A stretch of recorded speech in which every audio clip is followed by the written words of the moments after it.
She was last seen alive, just a few hours after putting her children to bed, slipping into what should have been another peaceful night. When a wife mysteriously disappeared without a trace, the idyllic facade of family life quickly crumbled, revealing a darker reality. Just hours before her disappearance, there were strange phone calls and unexpected events that suggested something sinister was brewing. A secret phone, mysterious late-night activity, and conflicting accounts of that fateful night slowly bubbled to the surface. The investigation was complicated further by a lack of physical evidence, making it a challenging puzzle for authorities. What really happened on that fateful night? On the morning of October 30, 2011, Karen Swift's two young daughters, Ashley, age 9, and Key, age 6, awoke to find their mother missing from their home. The previous evening, Ashley had called her mother from a friend's house, where she was attending a Halloween sleepover party. Feeling ill and no longer wanting to stay, she asked her mother to pick her up. Karen, who had been at a Halloween gathering herself, drove over to collect Ashley, despite not initially planning to return home that night. By around 2 a.m., the mother and daughter had settled into bed together, ending what seemed to be a relatively uneventful evening. But when the girls woke up the next morning, Karen was gone. Ashley, who had fallen asleep beside her mother, was now with her younger sister Key in a different room. The girls had been moved during the night without waking, leaving a strange and unsettling gap in their memories. Even more troubling, Karen's white 2004 Nissan Murano was also missing. As the hours ticked by and no word came from Karen, concern began to mount. By 3 p.m. that afternoon, 2 separate calls were made to the Dyer County Sheriff's Office to report her missing. One call came from her husband, David Swift, who had been trying to locate her after phoning some of her friends with no luck. The second call was placed by 2 of those friends, Bill and Kathy Bona, after spotting Karen's car abandoned along Millsfield Highway, less than half a mile from the family's home. When deputies arrived on the scene, they found David Swift already there with the car. He had unlocked it and briefly searched inside, but found no sign of Karen's belongings. Her cell phone, purse, and keys were missing, and there were no immediate signs of struggle. A single rusty screw was found embedded in one of the tires, suggesting that Karen had run over the object, causing the flat. Neither Deputy Alexander nor Sergeant Walker, who soon arrived to assist, found anything obviously amiss within the vehicle. No blood, no broken glass, no indication that a violent act had occurred. A forensic examination by the Tennessee Bureau of Investigation, TBI, later confirmed the absence of any critical physical evidence inside the SUV. Deputy Sheriff Alexander noticed one unusual detail, however. As he prepared to move the car, he discovered that the driver's seat had been adjusted to a height that was comfortable for him. This was odd, considering that Karen Swift would likely have had to move the seat much closer to the steering wheel. This subtle clue immediately raised questions about whether Karen had been the last driver of the car. The search for Karen Swift commenced quickly, expanding out from the site where her car was discovered. In the vicinity of the vehicle, a pair of jeans and a shirt, later confirmed to belong to Karen, were found discarded. Inside the car, her Halloween costume from the party the previous night lay undisturbed. Her abandoned car was located mere minutes from the Swift home, yet there were no reports of anyone having seen her in the intervening hours after she returned with Ashley. Karen's husband, David, informed the police that he had last seen his wife around 2 a.m. when she came home with Ashley. He offered no other details about the night, except that Karen had filed for divorce just 3 weeks earlier. Despite the separation, the couple had continued to live together under the same roof to maintain a sense of normalcy for their 4 children, which included their 2 older sons, Preston and Dustin, from a previous period in their marriage. The Swifts had a complicated relationship. First married in 1989, Karen and David seemed like the quintessential small-town couple, eventually welcoming 2 boys into their family. In 1996, the relationship took a dramatic turn when David began an affair with a co-worker, a liaison that lasted 3 years and resulted in the birth of a child. Karen discovered her husband's infidelity when the child was born, and in 2000, she filed for divorce. The dissolution of their marriage seemed inevitable. But just as the ink dried on their divorce papers, a strange thing happened. The two began to reconcile, and later that same year, they remarried on the anniversary of their original wedding day. This turbulent history added complexity to the investigation, as detectives tried to piece together whether Karen's recent filing for divorce had reignited old tensions or if other darker forces were at play. Though David remained cooperative in the investigation, his past indiscretions and the timing of Karen's disappearance created an air of suspicion around him. Still, no hard evidence ever emerged to definitively tie him to his wife's fate. The second time around, after their reconciliation and remarriage, Karen and David Swift welcomed two more children, both girls, Ashley and Key. This seemed to mark a new chapter for the couple, but soon it would be Karen who stepped outside the boundaries of the marriage. She began an affair, flipping the narrative of their tumultuous relationship. In response to Karen's infidelity, David, taking control of the situation, decided that the family needed a fresh start. At that time, the family was living in Arkansas. David quit his job, quickly found another in manufacturing management in Dyersburg, Tennessee, and, without consulting Karen, purchased a new house. The decision to uproot the family was made swiftly and so abruptly that their eldest son, Preston, was left behind to finish out the school year, while the rest of the family packed up and moved to their new home in Tennessee. The house was completely unfamiliar to Karen, who saw it for the first time when she was unloading boxes into it. Despite the sudden and unexpected relocation, Karen adapted to her new environment faster than one might have expected. Allegedly, David preferred that she not work, but the independent and outgoing Karen found ways to earn her own money. She began cleaning houses and doing landscaping work. Her passion for fitness also led her to start teaching aerobics classes, where she quickly became a fixture in her community. Karen's outgoing and cheerful nature helped her make new friends in Dyersburg. Those who knew her described her as a truly selfless person, someone who always put the needs and comfort of others ahead of her own, sometimes to her own detriment. However, despite her apparent strength and resilience, Karen's marriage was once again on rocky ground. The couple's reconciliation hadn't erased their past troubles, and soon it became clear that their relationship was heading for another divorce. Karen, though outwardly maintaining her upbeat demeanor, had become fearful of David's behavior. She confided in some friends about her concerns, mentioning that David had begun stalking her when she went out and would confront her when she spent time with her girlfriends. Nonetheless, Karen downplayed the severity of the situation. She often reassured her friends that there was no reason to be overly concerned. David's behavior was unpredictable, yes, but she told herself and others that she was probably exaggerating the danger in her mind. David's behavior during the investigation added to the growing unease surrounding Karen's disappearance. Following his phone call to report her missing, David met with police for questioning. He arrived with a set of crutches, explaining that a knee injury he had sustained earlier in the year had flared up again in the days leading up to Karen's disappearance. This injury would become a significant point of discussion later, raising questions about David's ability, or inability, to have been involved in Karen's disappearance in a more physical way. During his interview, David made a surprising revelation. He informed detectives that Karen had been using a second secret cell phone. He claimed that this phone had been given to her by Bill Bona, the husband of her friend Kathy. David didn't know the number of this phone, but suggested that its existence was evidence of Karen's secretive behavior. From there, David's account took on a darker tone. He implied that Karen's recent social life, particularly her association with the Bonas, had led her down a troubling path. He described her as a heavy drinker and a partier, seemingly intent on tarnishing her reputation. According to David, Karen's behavior had changed dramatically after their move to Dyersburg, and he blamed her new friends for this transformation. David told story after story about what he perceived as Karen's erratic and inappropriate behavior.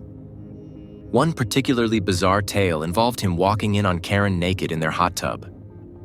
Another incident he recounted to detectives involved him finding Karen naked in bed with Kathy Bona. While these stories seemed intended to paint Karen in a negative light, the detectives grew increasingly frustrated with David's narrative, which seemed more focused on disparaging his wife than on helping them understand her disappearance. As the interview continued, the detectives attempted to refocus David's attention on the key question: Where could Karen have gone if she had left the house after he went to bed? David, rather than offering any concrete ideas, once again pointed the finger at Kathy Bona, claiming that Kathy had informed him that Karen's phone had pinged by the Mississippi River.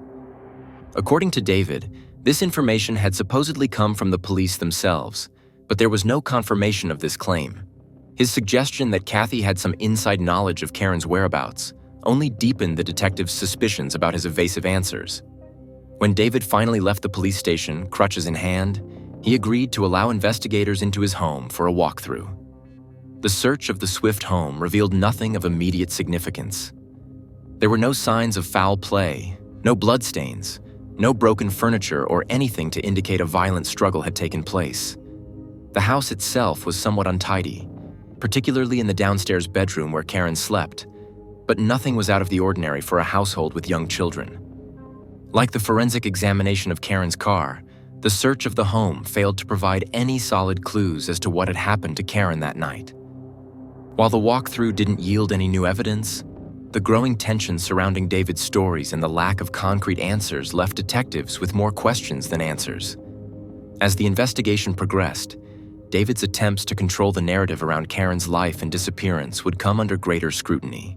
His quick judgment of Karen's new social circle and his focus on her behavior painted a stark contrast to the woman her friends described, someone who had always been caring, responsible, and devoted to her children, even amidst personal turmoil. While David's perspective offered one version of events, it left many wondering whether there was more to the story than what he was willing to share. Outside of the Swift family home, investigator Terry McCree made a discovery that would later raise suspicions: 7 gallons of bleach. David Swift provided an explanation, saying that the bleach was necessary because of an incident involving his dogs. A neighbor of the Swifts, John Hogshuter, had been arrested on the same day as Karen's disappearance on charges of animal cruelty. He was accused of poisoning the Swifts' dogs along with other neighborhood pets. Hogshuter later claimed that the poisoning had been accidental, asserting that he didn't even know what the Swifts' dogs looked like. According to Hogshuter, he had placed fly killer around his property to deal with the flies that had gathered around construction materials in his yard. David had used the bleach to clean up the vomit left by the poisoned dogs. Though this seemed to satisfy investigators initially, the bleach was not taken into evidence, but Hogshuter's involvement in Karen's disappearance became a point of interest. While McCree searched the property, he also discovered divorce papers tucked under a tire in the back of David's vehicle. The papers that Karen handed David indicated that their marriage was in the process of being divorced. As the days turned into weeks and there were no signs of Karen, detectives grew increasingly frustrated. They asked David Swift to return to the station for another round of questioning. By this time, David had provided multiple versions of the events surrounding the last time he saw his wife. His stories varied in minor but significant ways. Initially, he claimed he hadn't actually seen Karen, only spoken to her from the top of the stairs. Later, he said that he had indeed seen her, though he couldn't remember what she was wearing. In his most recent account, he offered more detail, saying he saw her clearly and could describe her clothing. The inconsistencies were subtle but concerning, and they only deepened the investigators' suspicion. As the interview came to an end, David inquired about the state of the investigation. He was told that the search for Karen was still ongoing, though progress was slow. The case continued to drag on for months with few new leads. However, a breakthrough came when Trooper Jason Page made a significant discovery. 2 cell phones were found in a wooded area 145 feet off Hardness Road, approximately 500 feet from the Swift family home.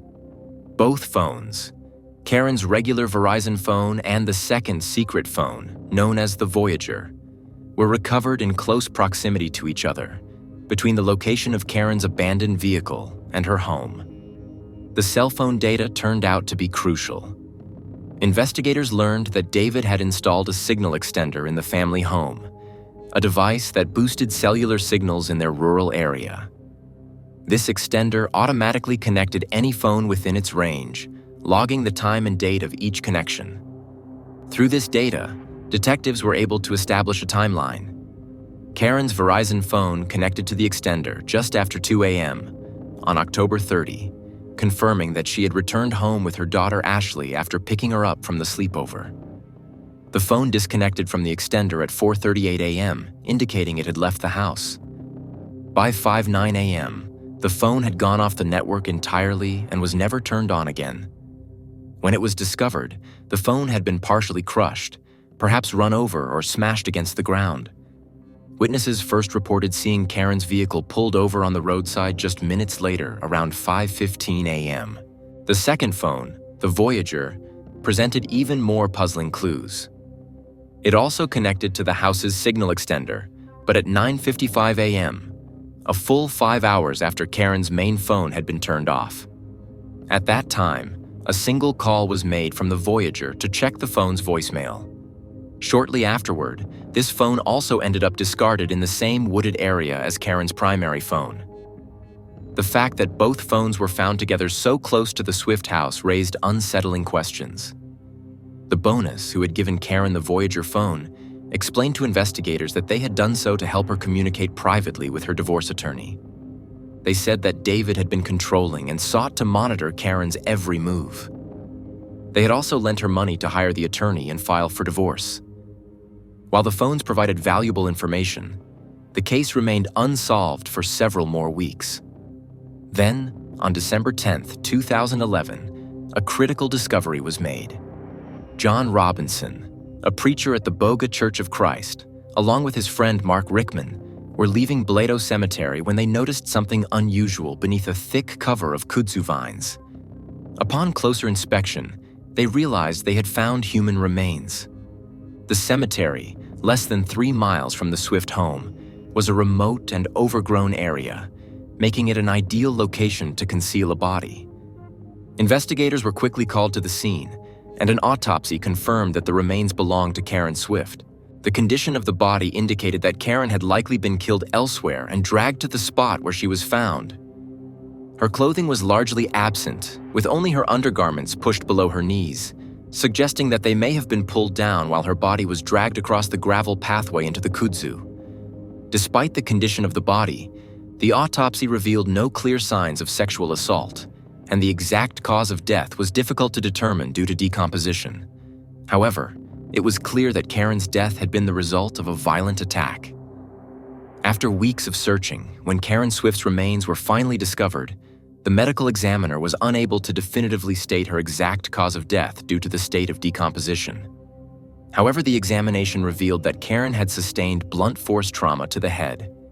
The pathologist determined that the blow was delivered with a heavy, unknown object while Karen was against a hard surface. This injury would have been fatal if Karen were alive at the time it was inflicted, which strongly suggested that the attack had been intentional and violent.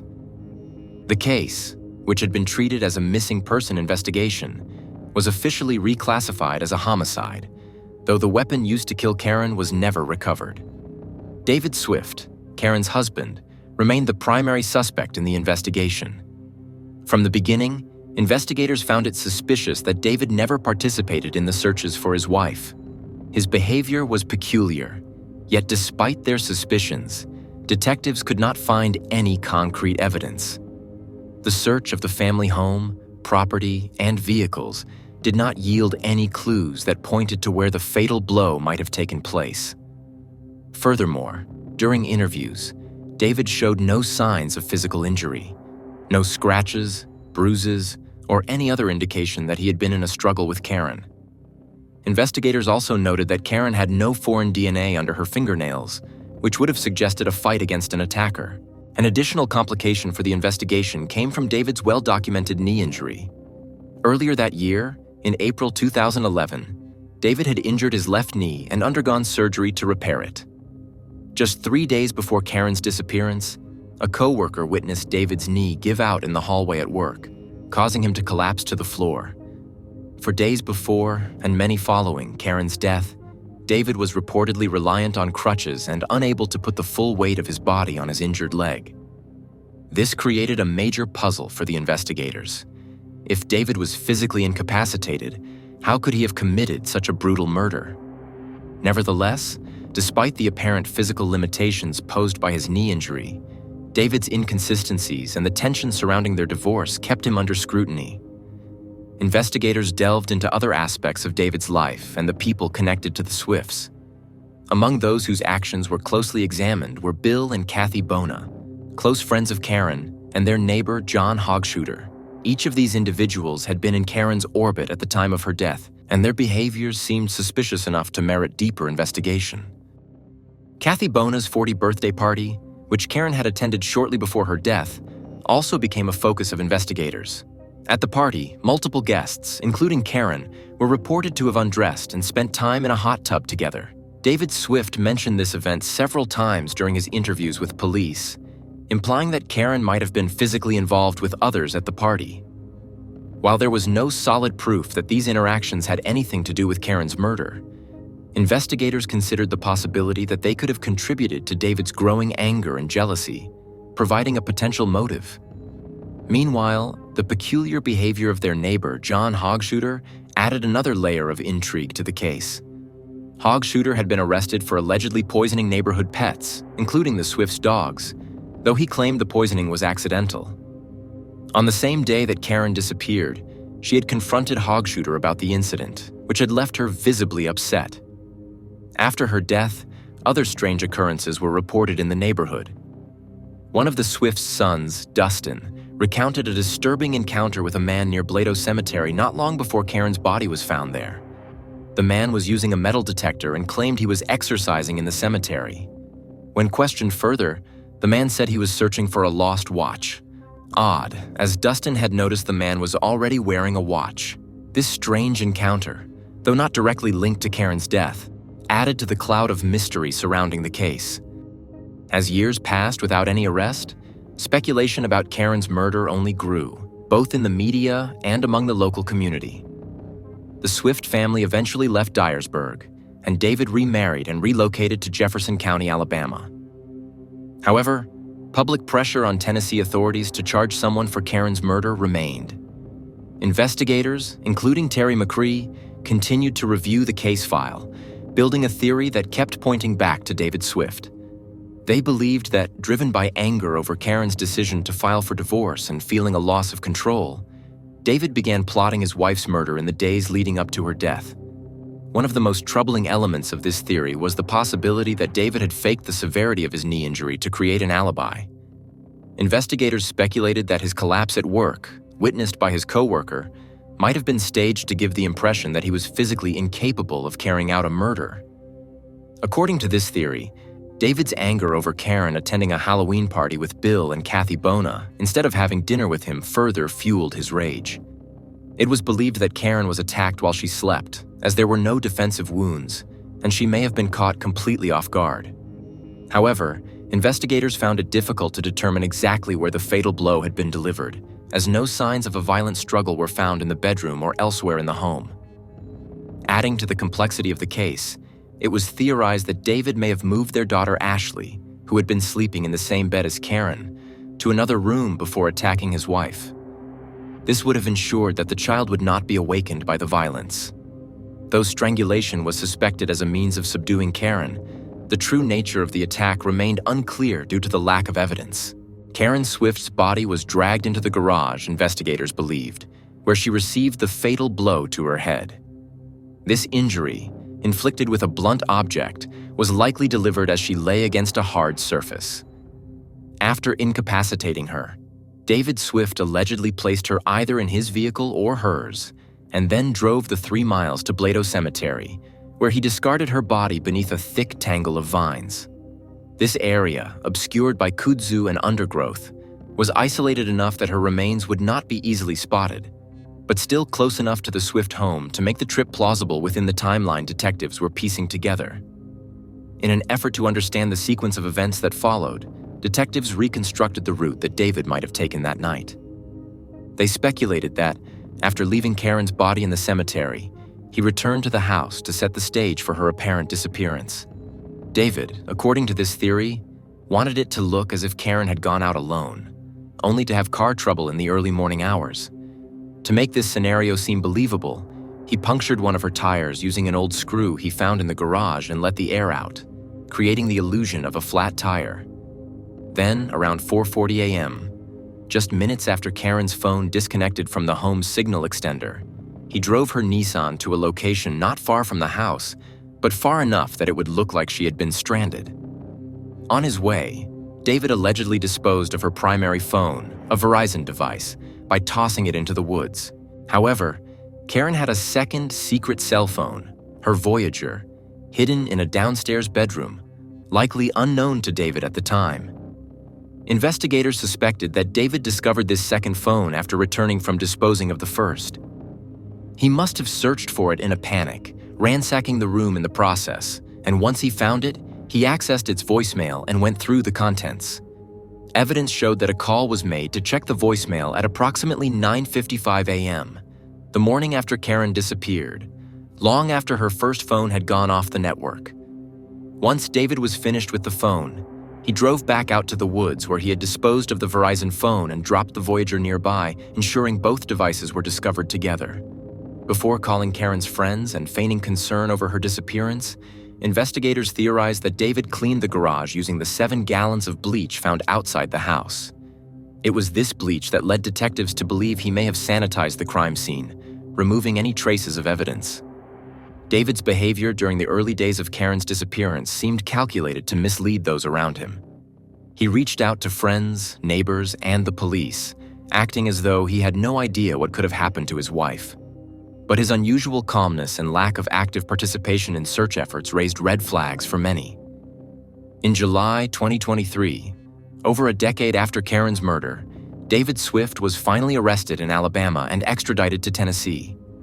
He was indicted on charges of first-degree murder, though it was unclear what new evidence, if any, had emerged that prompted prosecutors to take action after so many years of silence. No new witnesses had come forward, and analysis of the phone data and forensics had remained largely stagnant since 2011. However, the case was built primarily on circumstantial evidence, which, when pieced together, painted a damning picture of David's involvement in his wife's death. As the trial began, the prosecution leaned heavily on testimonies from Karen's friends and acquaintances, who recounted numerous instances of David's controlling behavior. Some of them recounted how David stalked Karen, watching her every move, becoming increasingly paranoid about her socializing, especially with the bonus. One neighbor of Bill and Kathy Bona testified that she had caught David spying on their property from her backyard, peering into their home on multiple occasions.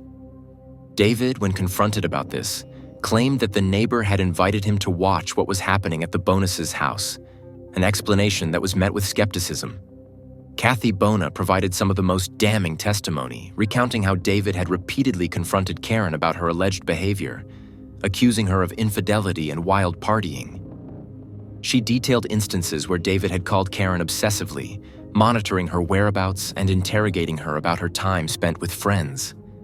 Kathy also described the night of her 40th birthday party, when Karen was found naked and passed out in the Bonus' living room after drinking heavily. Bill Bona testified that he and a friend covered Karen with a towel and contacted David to pick her up. Karen's friend Robin disputed this version of events, adding more confusion to the timeline, but the incident painted a picture of a marriage strained by jealousy and mistrust. In addition to testimony about David's behavior, the prosecution introduced evidence that David had lied about key details. One of the most significant revelations was the fact that David had called Karen's secret Voyager phone multiple times before her death, despite claiming that he had only recently discovered its existence. This was a critical point because the prosecution argued that David had been well aware of Karen's secret communications, likely with her divorce attorney, and that this knowledge had further fueled his rage.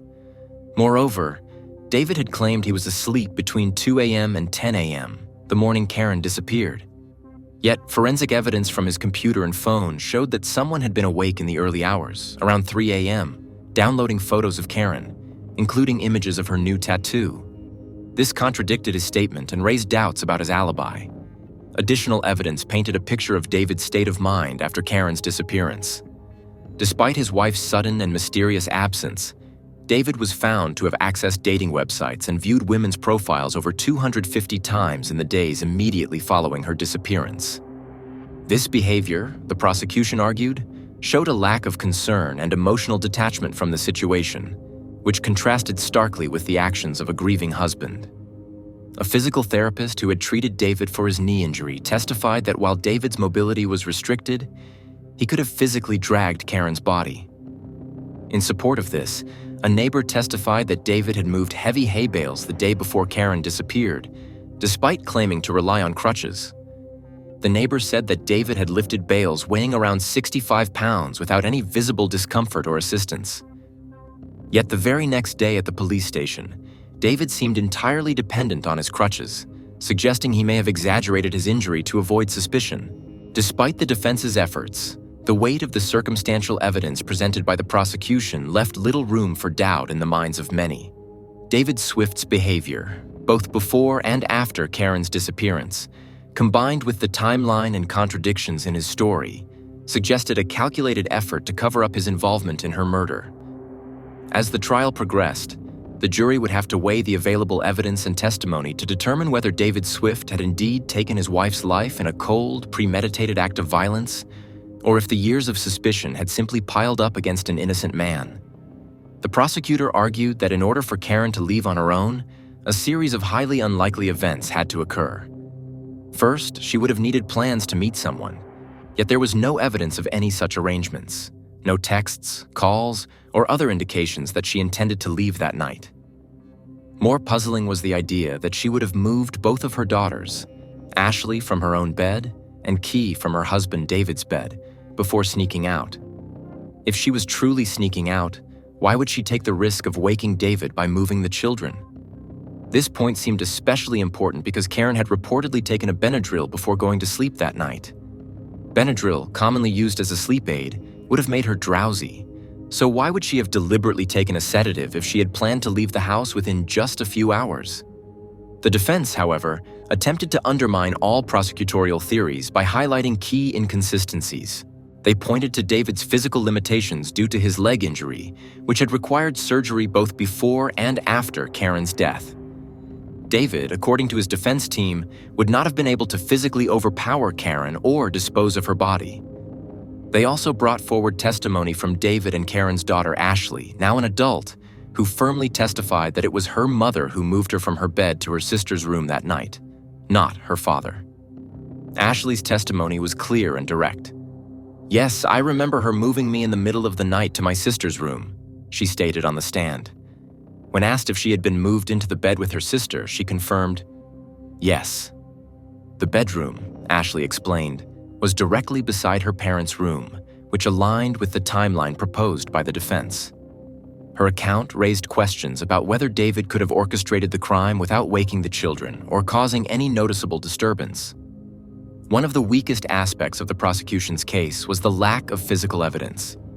Despite extensive forensic analysis of the house, vehicles, and David himself, nothing definitive tied him to the crime.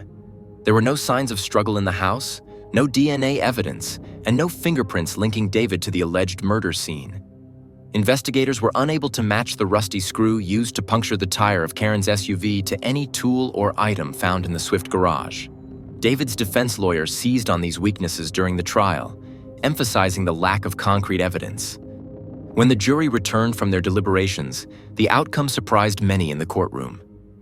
David Swift was found not guilty of first-degree murder, second-degree murder, and attempted first- and second-degree murder. However, the jury could not reach a unanimous decision on the charge of voluntary manslaughter. After hours of deliberation, they informed the judge that they were hopelessly deadlocked on this count, leaving the question of manslaughter unresolved. His legal team argued that retrying the manslaughter charge would be illegal, as the statute of limitations had already passed.